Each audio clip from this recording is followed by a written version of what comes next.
Is live, and we're live on there. We're just telling people hello, everybody. Fiona here from Harley Street Emporium with the very lovely Dr. GInni Mansberg, and we are talking weight. We are trying to go simultaneously on Instagram as well here, so I'm just going to wait a moment to make sure that there's no interference, but I don't think there should be. Hello there, Instagram people. We're going live all over the place at the moment. We're streaming to, where are we going? YouTube, Twitter, Facebook, and Instagram simultaneously. And we were talking with the very lovely Dr. GInni Mansberg, who is here in London, about weight, why we gain it, what it does to us, does it matter, what we can do to get rid of it if we feel that we must. So shall we get underway, my possum? The first question that we had in on this is something that I think a lot of people will relate to, actually. Why, oh, why? Why does this happen? So it's not because you've lost estrogen after menopause and you all of a sudden lose your metabolism. So that we now know unequivocally from studies that losing your estrogen after menopause, you do not change your metabolism. However, most women gain weight, and they gain a lot of weight after they go through menopause. So what is the missing link? We don't really know, but the theories that we have are stuffed up sleep, emotional eating, because it is that sort of period of vulnerability where you are very emotional and you do tend to do emotional eating. If you are hot all the time because of hot flushes, and let's face it, you're pissing your pants all the time because your bladder stopped working, it's not a really great inducement to be, exercising. And then on top of that, It certainly makes running virtually impossible. Well, burpees are just a very, beware. It's a high risk activity. But but at the same time, we're often super busy because women who hit menopause are often looking after older parents. We are looking after teenage or difficult sort of 20-something-year-old kids. We're often like, if we were, maybe a little bit part-time or maybe not taking our careers that seriously, in your 40s and 50s, you are so busy. And so getting organized and having decent food in the house is a lot more difficult than it was in your 20s when you were really focused a lot on just having good food in the house, maybe for you, and in your 30s when it was about you and your kids. A lot of things have changed. So it's probably more to do with that. Plus, we know that a lot of us are drinking too much. It's a really, women in their 50s drink way too much. I'm putting my hand up. I definitely would like to cut down a little bit. Yeah. And so I think they're all the things that happen, but it's not necessarily, it's tangentially linked to menopause in terms of the hot flushes and all your, bladder going crap, but it's not necessarily a hormonal thing. Well, that's an interesting, because a lot of people say when they start HRT too, that either they're very worried about gaining extra weight or they do gain extra weight. Is there any evidence to back that? No. So it's really, my patients are absolutely convinced about it. I think because the oral contraceptive pill, because the doses are so much higher than HRT, you definitely can gain weight with the oral contraceptive pill. Your estrogen doses are much higher. So HRT doses are low. We're not trying to bring you up to such a high level of estrogen that we shut down your ovulation. You're not ovulating anyway. We're just trying to bring your levels up high enough that you don't have any of the symptoms of menopause. So it's a fraction of the dose. And so, no, you won't get that. It won't be turbocharging your insulin levels. And we probably should talk about insulin resistance, which often happens to women our age. And it's definitely something that happens when you have very high doses of estrogen. It happens less when you go through menopause. And no, you do not need to worry about your HRT. In fact, probably the opposite, because if we're getting you to sleep, if we're fixing your mood, if we're fixing your hot flushes, you actually can exercise a little bit more and you won't be so exhausted that you have to just comfort eat because you couldn't think of anything worse than chopping up a broccoli at the end of the day. True. I've just realized, did you press to go live on the Instagram simultaneously or not? No. You did. Okay. Right. What do I need to do? These people can hear me. I hope they can hear you at the same time. That's all right. What was I going to say? No, yeah, you mentioned insulin resistance there, and in terms of that, when we put on weight, does it really matter? What's it doing to us? So there's a whole big conversation that is happening where people are saying, oh, the BMI is such an outdated measurement. We've got better measurements now of health. And why should we even care about BMI anyway? Just think about, being body positive. So let's unpack that a little bit. Even though it's a really old measure, there are consistent data that is really hard to ignore about what happens to your risk of various diseases once your body mass index goes past 30. So that puts you at the level of what we call obesity. Overweight is a different thing. So if you sort of between 25 and 29 point whatever, you are just overweight. You're not in the obese category. And agreed, you don't actually have a much higher risk. There are some studies that show there's a higher risk of certain diseases. A lot of women hate their body, and it's not great for sort of emotional health if you're very conscious of your body, but it's not linked to diseases. But once you get over 30, it is. And it's linked to everything from, vitamin D deficiency, worse bone health, high risk of cardiovascular disease, higher risk of diabetes, certain cancers. It is definitely there. And as much as people say, yes, but what about, really muscly football players? And unfortunately, the data is fairly consistent, telling us that, that in fact, it is not great to be going, it is not great to have a high body mass index. So we should be focused on it. Unfortunately, I wish we didn't have to, because I would love just to relax and not have to worry about my weight. But the reality is I don't want to get to a body mass index of 30 because of the risk of various diseases. So in terms of, does it matter what the underlying pathology is? It kind of does. So let me explain insulin resistance for people who have heard of it and not quite sure what it is or haven't even heard of it. Your cells in your body need kind of two forms of petrol. The first one is oxygen, makes its own way into the cells, doesn't really require any additional help. But in terms of the glucose, which is absolutely essential for every single cell in your entire body, it can't get into the cell without insulin. Now, insulin is, you can think of it as a key that unlocks the cell. I'm just trying to work out how I can get people to see you at the same time while you're talking about insulin resistance. I'm multi-skilling. Oh, that's amazing. Wow. Okay, so the insulin is the key that unlocks the door of the cell and allows glucose into the cell. No insulin, no sugar goes into the cell, no glucose into the cell. Now, when you have insulin resistance, you have plenty of glucose and you have plenty of insulin, but it's like the locks on your doors are a bit rusty, and the insulin is less efficient at getting the sugar from the bloodstream into the cell where it's needed. And as a result, what happens is that you get cells that are slightly starved of sugar. So what you will feel often is tired. A lot of my patients say that, come 3 o'clock in the afternoon, they're absolutely exhausted, can't think straight, because your brain cells are not good at using fat or protein. They really need sugar. So you get very hangry, but also it's kind of lightheaded. And your body will often send out cravings for sugar to say, look, the cells are starving. Can you give us some more sugar? Mistakenly not realizing there's plenty of sugar there. But your body will also produce more and more insulin to say, come on, we need this sugar in the cells. There's plenty in the bloodstream. Give us some more insulin. That is a problem because insulin is a fat storage hormone. So what it tells your body is, hey, we've got lots of sugar on board.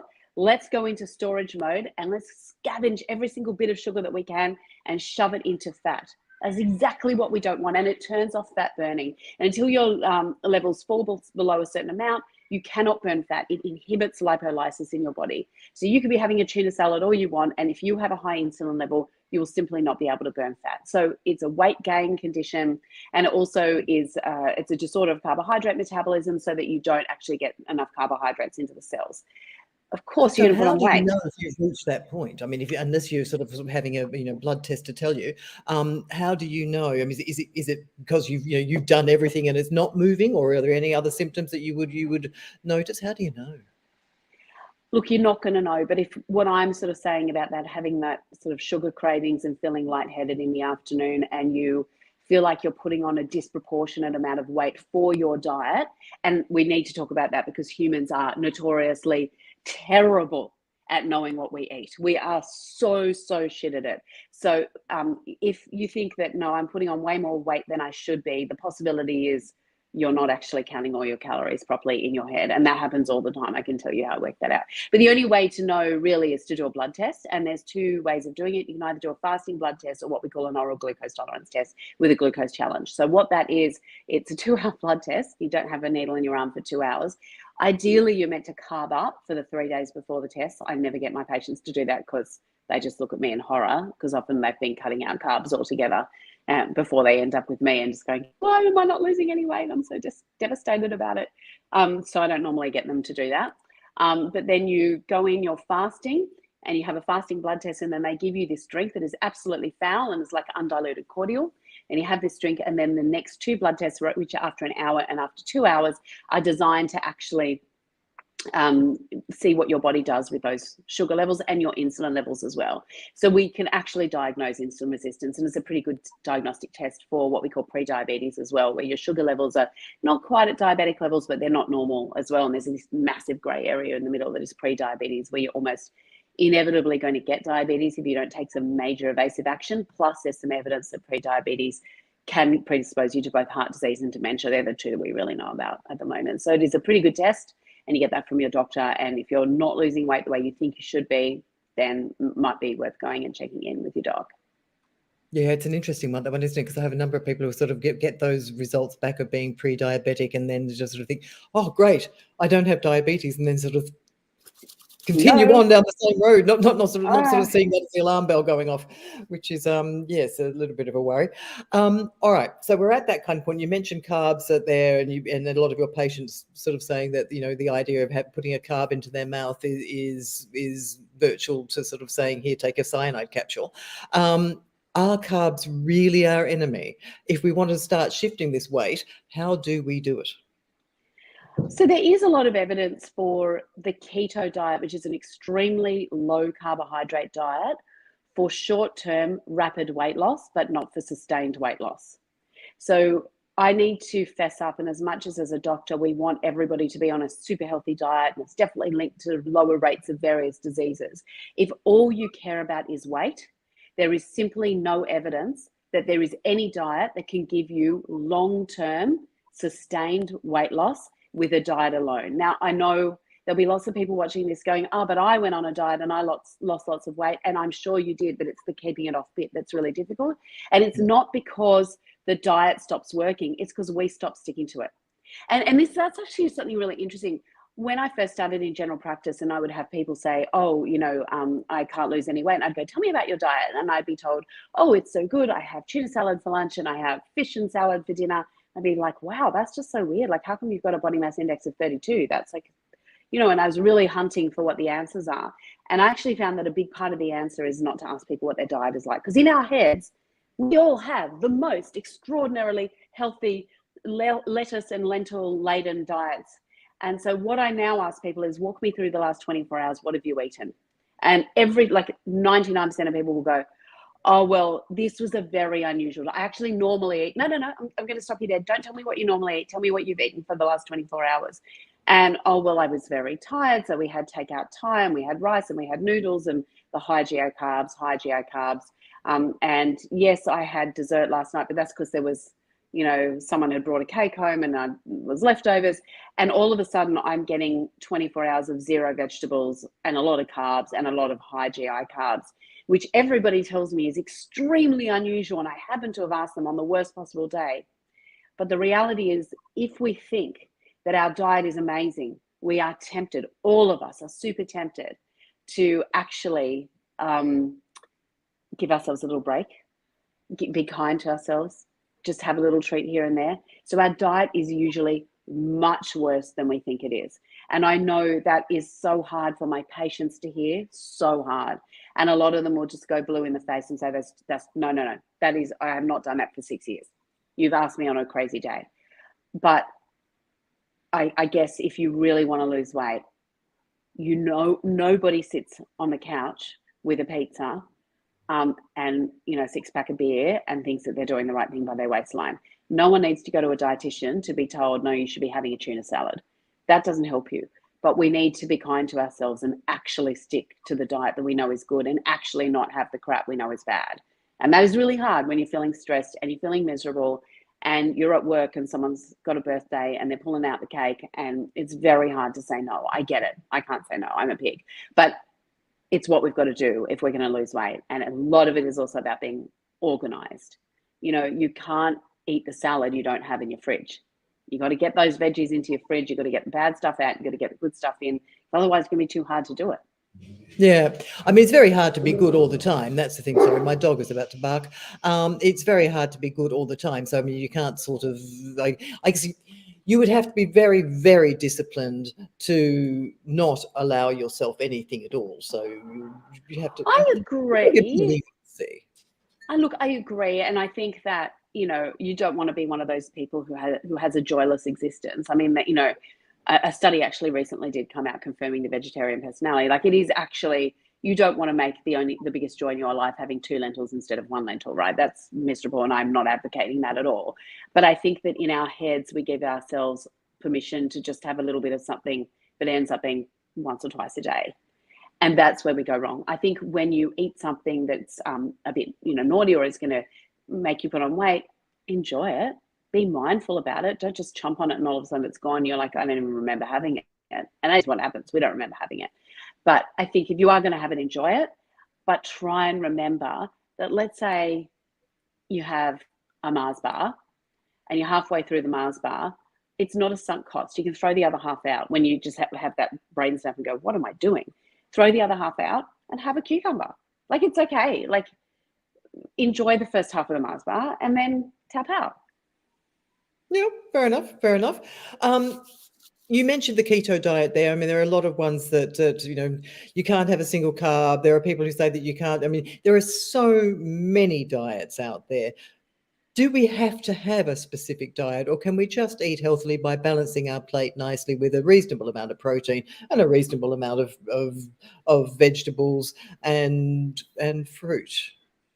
Yeah, I mean, I think when you're looking for scientific evidence, where you end up is big, what we call cohort studies, where you're looking at big populations and following them over time. The most evidence exists for a Mediterranean diet. And that doesn't, it's for everything, for across the board. There's increasing evidence around the DASH diet, which is, it's a particular for high blood pressure one, but it's probably a bit more focus on calcium in that one, so more dairy.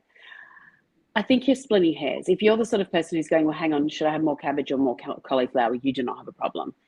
It's not too big a stretch to say less pizza, less takeaway Thai. If you're going to have Thai, let's do a stir-fried fish with some veggies rather than the rice and the noodles. It's not like it's just about being sensible. And I agree with you. Just because we don't have a study, because it's so hard to mount a study of having lots of junk food versus having a little bit of junk food, it's just empirically makes sense. And I think you've got to make your diet work for you. The best diet is one you can stick to, and don't think of it as a diet. It's just about doing mostly good stuff most of the time. And when you're going to have something that's not awesome for you, enjoy it. Yeah. Sustainability is an interesting one. And people having these crashes, which we're sort of constantly told all the time, though, are obviously not very good for you. What is a reasonable amount of weight to actually lose per week or per month? Because you see these, especially supplements coming up and say, take this supplement and drop 10 kilos in a month or something. I mean, that doesn't seem to be particularly healthy or sustainable. Look, the worst things about some of those things is that they have a lot of high levels of artificial sugars, plus there are some fibers in there. So you just fart like a train. Like, a lot of those shake things, it's not very socially acceptable. Your partner's not going to love it. Your colleagues are not going to love it. But if you do, if you work from home and you're single, great. It's not really a massive problem. The other thing is that it's very low in sugar. And because of your brain being so dependent on sugar, your brain will use ketones. It will convert to ketones. It doesn't do it overnight. You can't go keto once a week. It takes about 3 days to turn into ketosis. So you need sustained loss of carbohydrates in terms of your diet. But I don't know about you. I get hangry. I mean, I can't. My brain needs to be on 24/7 for what I'm doing. I can't go carb free. That's really not good for me, and it's not good for my sleep. And I really, really have to prioritize my sleep over everything, because it's just, I'm not good when I just don't sleep. So for me, a keto diet's just doesn't fit in with the way I like to be. But if somebody wants to do it, or if somebody wants to do one of those rapid weight loss things, that's fine. Just be aware, there was actually a really massive, what we call meta-analysis of trials that looked at, if you lose a kilo a week versus, 200 grams a week or whatever. And they came up with half a kilo a week of being the ideal amount of weight to lose per week. And why? Because with every bit of weight loss, you lose some fat and some muscle and bone. That's just, you can't spot reduce fat. Now, the more slowly you reduce your weight, the greater proportion of that weight that you lose is from fat, and the less is from muscle and bone. And you don't want to lose muscle and bone, particularly at our age. It's very important that we don't fall over, that we keep our bone health strong, that we keep our muscles strong. It's very, very important. But if you do, love that dog. But if you do lose your weight too slowly, great, it's all fat. It's so demotivating. I mean, nobody wants to take 3 months to lose a kilo. If you've decided you needed to be on a diet, you are just not going to handle something that is that slow. So this meta-analysis found that a half a kilo a week, you're still going to lose a bit of muscle, you're still going to lose a bit of bone, but it's going to keep you motivated enough to keep going, because a lot of what you're losing is fat, and at least you're losing something, because you don't want to be losing nothing. Yeah. Intermittent fasting, what do we think about that? That's another one that's often pushed. Yeah, look, initially the studies were pretty appalling, and I think there would be studies that go each way, but there are some studies that say that it is good. Again, I don't like it for me. I find that I get really dehydrated. If I see patients on a day that I'm fasting, I don't want to be that patient at the end of the day. They're not getting the best out of me. It's not looking good. But if it works for you, I have no issue with it. I don't have an issue. There's no real diet that I think is horrible, except those that sort of push a lot of restricted eating. I am very cautious about vegan eating. Now, we're going to have people listening to us now who are vegan, who are really passionate about it, and I'm on board with the animal welfare things and the environmental impact. I am so on board with you. It's just that data suggests that veganism is a bit of a gateway into an eating disorder, and so I am just cautious about it. There's also not a lot of evidence to support veganism over vegetarian or plant-based diets in terms of health benefits, and you do risk a number of nutritional deficiencies. You've got to be really careful with veganism, whereas you don't need to be as careful with vegetarianism. You can work around it with eggs and dairy, that sort of thing. But other than that, I'm pretty relaxed about whatever diet you want to do. And I understand if you're carrying 35 kilos too many, then, you know, just losing 5 kilos over 6 months is not going to work for you.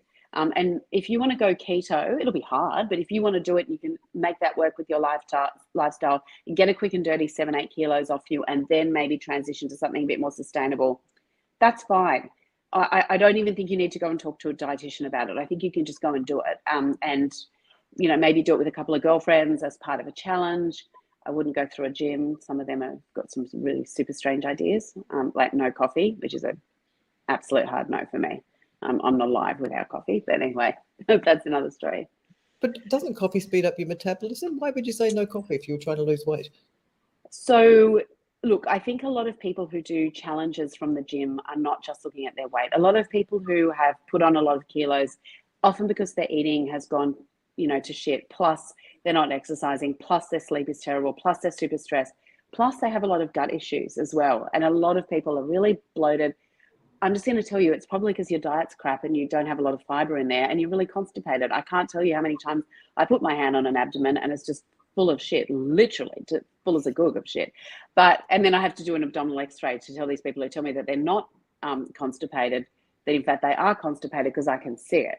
But I have to go through putting them through an x-ray to tell them, because they're as bad at remembering how often they shit as they are at what they eat. Well, that's a really interesting thing, actually, because I was reading something about that the other day, that sort of residual poo that sits there, that, you know, and you just don't think that would happen, because you do think that you're regularly going, and, you know, you may be constipated one day, but, you know, most of the rest of the time your poo is probably really quite normal. So how the hell does it end up sitting there with this residual poo? The thing is, you leave 1 or 2 behind a week, that adds up, right? And unless you're going and doing 2 massive logs, and you know what? People, good on them. Like, I don't want anybody sitting there cataloging their poo. That's actually quite not normal in their head, right? I don't want you, you know, don't bring me an Instagram series of your poos. I don't want to see it, right? But so I'm kind of glad that my patients are not so in touch with their poo that they don't, you know, that they haven't worked this out. But at the same time, a lot of people don't realize there's a lot left over, and it builds up over time. And also, the more it gets left over time, the more sluggish your bowels become. So you get discoordination of the muscles, and that can take about 3 months to sort of fix that sort of thing up. So a lot of the reasons why the gyms will tell people to go caffeine-free, dairy-free, you know, alcohol-free, to me, that's like that's the trifecta of hell. But anyway, the reason why is because they're trying to fix a number of things. They're trying to fix your sleep. They're trying to get you, they just tell you to drink 2 liters of water a day. Well, anyone who's dehydrated is going to feel amazing when they're drinking enough fluids. Like, that's incredible. Any of us could do that. You don't have to do it through a gym. But I think they're trying to fix a lot of other things as well. So you go for like a short term, you know, you feel terrible when you start, and you can feel like the toxins coming out of your body, which they're not. And then you can feel like a whole lot better. You're just hydrated and you're just going to the toilet properly. That's all. Yeah, which makes sense. Sleep, because obviously if we're not getting enough sleep, we don't have enough energy to actually really do anything in particular. What are the best ways, or some of the ways that we can improve sleep to improve our energy? Look, where do you start? How long is a piece of string? There's a lot of things. And if you are a lifelong terrible sleeper, we've now located about 200 genes that make people bad sleepers. Often the kids of bad sleepers are terrible sleepers as well. And we've all got friends who all of their kids, when they had a baby, didn't sleep through till they were like 3 or 4 years old. And it was 3 or 4 times a night. And you're like, how did you do that? And it's every single child. That's not poor parenting. There's some genetic stuff happening there. My biggest tip, so I think it's worthwhile working through with your GP. You can download programs on what we call CBTI, so it's cognitive behavioral therapy for insomnia. Super amazing evidence to say that it works, and I do think that is worthwhile. After menopause, look, there's a little bit of evidence for melatonin. There's a little bit of evidence for suvorexant, which is an orexin inhibitor. Orexin is a hormone in your brain that actually keeps you awake, so it keeps you wired, so you're not like falling asleep. If you don't have enough orexin, you end up with narcolepsy. So, but there are orexin inhibitors to allow you to sleep at night. There's maybe a bit of evidence that there are some side effects and they can make you feel a bit stoned the next day. So we just sort of keep those in reserve while you're doing your CBTI. Yes, exercising and exercising regularly. I think when we think about circadian rhythm, now that means the rhythm of your brain through the day and your body and your digestive hormones and everything else. This is why you get constipated when you go overseas. What we know is that it's not just going to bed at the same time every day. It's having a shower at the same time every day. It's having breakfast at the same time every day, having lunch at the same time every day, having dinner at the same time every day. That's why going to work is really good for your sleep, because it puts you into a rhythm. Sometimes working from home can be bad for your sleep, but exercising at the same time every day will help with your circadian rhythm. And one other thing that a lot of people don't realize is that your brain will sleep better if there's a little bit of low GI carb on board. So about 45 minutes before you go to sleep, if you were to have, let's say, a whole grain cracker with some peanut butter, not much, just a little bit, or a whole grain cracker with some cheese, that will help your brain be fueled up enough to sleep. And that's one of my top tips to get enough sleep. A lot of people swear by magnesium and taking their progesterone at night. Do those two things help? Yeah, so I certainly recommend that my patients take their progesterone at night. If they take it during the day, they might find that they're very sleepy indeed. And the magnesium, there are 2 studies. They were not massive studies, but it's certainly not going to hurt. We've never had a magnesium overdose reported in a medical journal, like ever. And some people find that it really, really, really helps. Some of the binding agents with magnesium actually cause diarrhea. So just if you're going to take it every single night, just chat to your pharmacist and say, which one should I be taking? That's not going to upset my guts. Although that might get rid of the residual poo. May well. May well. The other thing that a lot of people talk about, we're actually just going back to the insulin resistance a little bit, is inositol. Your thoughts? Yeah. Not enough evidence yet. I'm interested, but I don't think that there's a lot of evidence one way or the other. I think most people suggest that you stick to low glycemic index carbohydrates, which means that your body metabolizes the sugars, the carbohydrates in your food much more slowly. So you get a very gradual release of sugar into the bloodstream, which will hopefully temper the amount of insulin that you're releasing into your bloodstream. A lot of people don't realize that potatoes, particularly big potatoes, sushi rice, so white rice, they are very high glycemic index foods. So a lot of people will say to me, oh, but I just have sushi for lunch. If you have insulin resistance, sushi should be off your menu. You're going to the sashimi, that makes it basically unaffordable for everybody. So go to the next door, the next door cafe. Fair enough. You'll hate to think I had mashed potato for dinner last night, and it was very nice. The other question I was going to ask you is about the gym. Now, this is that you were saying before. Actually, there's not a huge amount of evidence for gym workouts in terms of weight loss. Why not? And the other thing is out of that, we're constantly being told that we're losing muscle, that we need to get in there and build that muscle up because muscle burns more calories than other body bits. So what are we doing? We don't know. So, there've been a lot of studies done with the hypothesis being that this form of exercise will help with weight loss. The thing is that if you do a lot of exercise, the studies show that most people will eat more to compensate. They get hungrier. And we almost give ourselves permission to eat a little bit more because we've done such a great workout. So the reality is that you can't rely on exercise to lose weight. And most studies show it's your eating that is far more important than your exercise.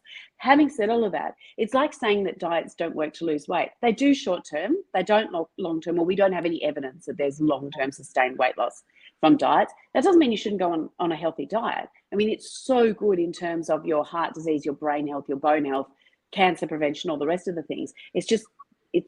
We just don't have the evidence that it works for weight loss, but particularly for people with obesity. In terms of exercise, I agree.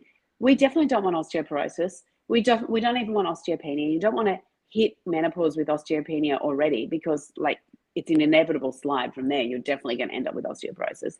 You don't want cancer. You don't want poor mental health. You want to be sleeping. So exercise is great. It's just that as a weight loss tool, there are better things around. On its own then, so basically what we'd like to see then is doing your exercise to keep you nice and healthy and keep you in a good state, eating a nice healthy diet. If you feel the need that you need to do something to get things off relatively fast, just make it short term and then get back to sort of basic sort of healthy eating. Is that your general message? It is, and I think, don't beat yourself up too much about it. If you've gone through menopause, you've had a horrible time of your menopause, you've been very anxious, you've not been sleeping, you've been depressed, and you're finally getting, maybe you've hit some hormone replacement therapy, or you found a doctor who can really help work with you with your menopause. Now you'll get your weight sorted. I don't be too hard on yourself. It's not an easy time. You need to give yourself permission and to acknowledge what is happening at work, what's happening with your children, what's happening with your partner. This is a peak time for divorce. Self-care is tough, and you need to have the headspace to do it. And sometimes you need to hit rock bottom to be prepared to say, no, I actually deserve I'm going to take some time out and cook some decent stuff for myself. I'm actually going to go and spend some time looking at recipes now. I actually am going to do that because I'm worth it. And sometimes you need to hit rock bottom, and it's okay. Like, let's be kind. It's not easy. If this was easy, we wouldn't have 60% of the UK population at the moment struggling with overweight or obesity. True. Just be kind. The other thing in terms of being kind though is stress levels and weight. High cortisol as well, making it difficult to lose weight. So any tips on stress reduction to bring those cortisol levels down? Look, it's so hard because yes, cortisol actually increases insulin resistance, as does high levels of estrogen. So that's why the pill can make you put on weight. And pregnancy, pregnancy causes diabetes. It's because those high levels of estrogen cause insulin resistance. Not going to happen with the HRT. The levels are too low. I think that, unfortunately, one of these things that happens is weight is a great source of stress. And then it becomes circular. And there was some really great work that was done by The Economist recently. It was a great read. If anyone's a subscriber, it was, I think, about 3 or 4 weeks ago. But it actually looked at women's income inequality for each centile of excess weight that they carry. And while to be an overweight man, you earn the same as a normal healthy weight man, for women, for every kilo you earn that's increased, you earn less. It's literally a linear relationship. And that, in fact, overweight causes financial stress because it actually reduces your income. That is a really hard pill to swallow as a woman. And it causes some intergenerational problems, because once you know that, you're going to hassle your daughters to not put on too much weight, right? Because then they're not going to earn enough money. So I think that we need to be kind to our sisters who are struggling with their weight and help them fix the stuff around them, get your mental health sorted, get your emotional health sorted, feel good about yourself, believe that you're worth it, get your sleep sorted, and tackle weight after that. Because if all you're doing is going in this circular movement, saying the key to everything, the key to my happiness, the key to my well-being, the key to my longevity, the key to my sleep is all in my weight, you're not going to get out of that spiral. It's not going to happen for you. And so fix everything else around it, and then it will be easier, and you'll feel better about the whole journey, and you'll feel like you're more capable of saying no to the chocolate cake at the office, and more capable of packing a salad and taking it with you to lunch because that is what you're going to need to do. But if you're just at 6s and 7s in your life, that's just not the space you're in. Yeah, that's really interesting, actually. So just with the Economist thing, because obviously I haven't read it, but I mean, there are just a number of things spring to mind there. So I mean, were they actually saying that women who tended to be more overweight were on lower salaries or from lower, deprived socioeconomic areas, or was it that as they put on weight, their earnings levels decreased? Were they being discriminated against because they were fat? Yes. So it's actually the second. So the assumption has always been that overweight is linked to poor levels of education and poverty. And it's that people were so uneducated and so dumb that they didn't know what to eat, and therefore that made them fat. Well, sorry, I deal with a lot of women at every level of the economic spectrum, and they're not stupid, and they don't think that it's not like they're eating a box of Tim Tams, which is a fabulous Australian chocolate biscuit. If you haven't had one, please go and order one. But it's not like they don't know that having a tub of ice cream after dinner is bad for them, and it's just their lack of education that's caused that. And especially when you divide up, because a lot of these studies that looked at income and weight didn't control for gender. When you control for gender, you actually find that this is a purely women's problem, and it's not a men's problem. In fact, it's possible that being overweight confers some economic advantage to men.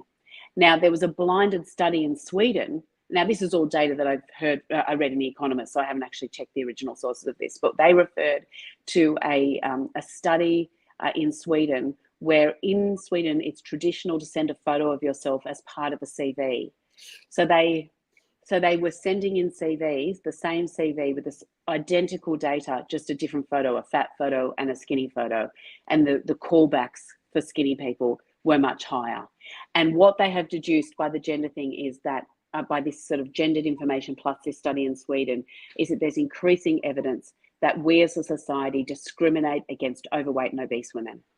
And as a result of that, we in the sisterhood have to stop that. That is cruel. And all of us know that you don't end up overweight and obese because you're just an idiot. That is just like, let's take that one off the table. There is trauma, there is shame, it becomes self-perpetuating, you're depressed, you're anxious, you're not sleeping well, you have a whole lot of problems that are happening with your children, with your work. Let's be compassionate and kind to our sisters and take their hands and help them, because it doesn't help anybody to fat shame anyone. No, absolutely not. That's really so I'm just looking there to see whether or not there are any questions, since I can't see the front of the screen. Truly scary little study. Really, I'm going to have to look. I'll send it to you. I think I'm allowed to gift a certain number of articles as part of my membership to The Economist.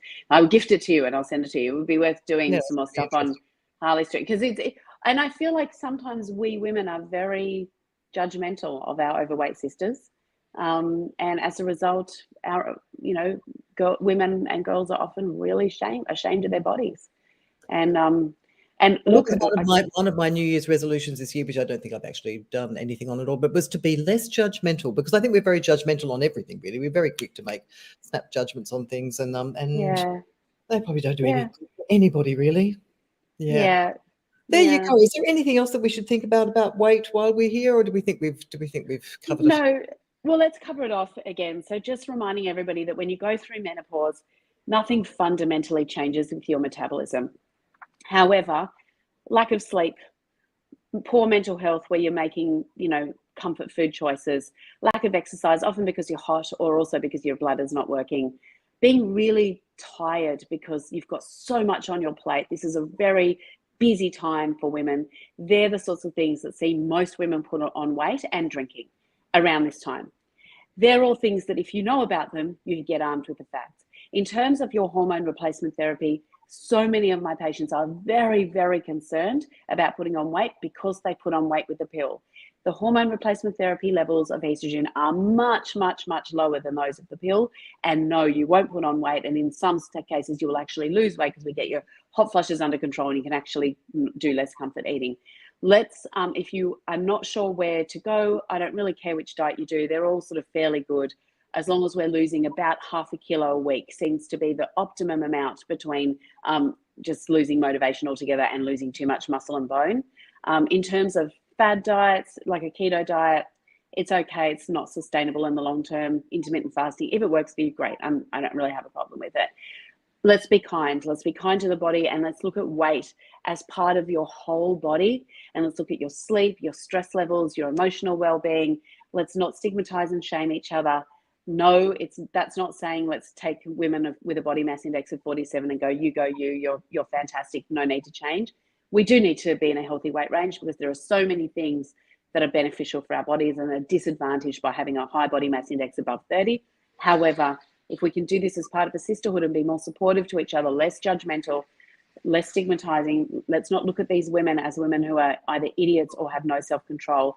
They have women with complex life circumstances. Let's get behind each other, and we can do this. Absolutely brilliant. Well said. What an amazing summary. Thank you very much, Possum. Let me just have a little quick look on here and see whether now everybody's seen how messy the back of my desk is. Any quick questions there that I couldn't see because they were turned around the other way? Having a little scroll through. Nothing's jumping out at me. Ooh, there's one, but we've got no. Brilliant. All right. Well, I will end that there. What do you think? And this is going to be a real mess, isn't it? With half of me looking this way, half of me looking that way.